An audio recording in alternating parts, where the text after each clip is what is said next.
I don't make the drawings. You never know what surprise you might find when you open a drawer in this Manhattan studio.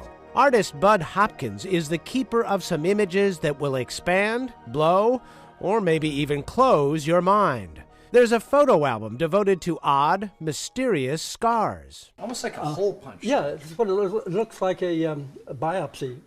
Boy, if these walls could talk. There are stacks of drawings of little aliens called grays. You know, big head, tiny mouth, almond eyes. These aren't Bud's work. They come from his rather unusual assortment of friends. Is that the same person? So, no. Different. Different people. Wow. Now, the important thing about this is all of these are really old. This is Right. before this face was on every T-shirt. Bud has become the father confessor for hundreds of people who are convinced they have been abducted by aliens. I mean, it sounds totally off the wall, and I'm the first one to say almost everything that we're discussing here sounds off the wall. But that doesn't mean it's not true. Ladies and gentlemen, tray table up, seatbelts buckled. This will be a wild ride. Do you have any idea how common these encounters are? Well, my guess is that they're very common simply because I just keep running into so many cases. In 1964, Bud saw a UFO, and then in '76 wrote an article in New York's Village Voice about an alleged alien encounter in New Jersey.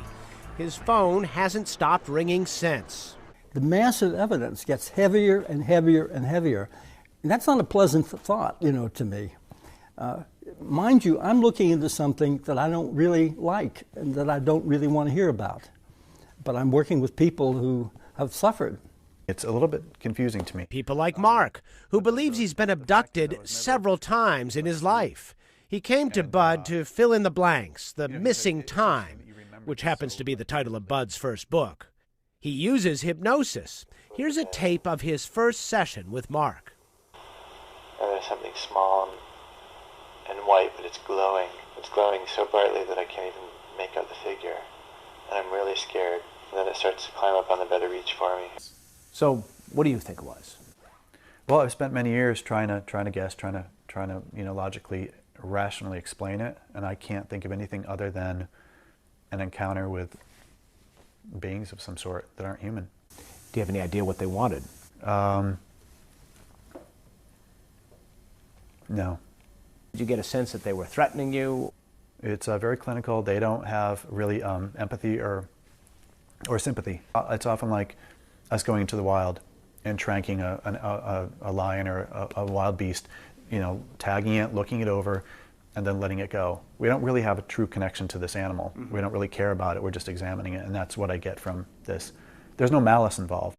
Believe it or not, it gets weirder. Or as Mark put it, this is going to push this whole thing into Wackyville. Okay, let's go to Wackyville. All right. See how we do there. Okay.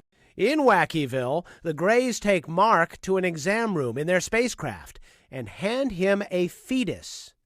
Do you have any idea what they wanted when they gave you the fetus? No, but that's part of my original thought process, is that eventually those hybrids, as we call them, are going to populate the planet.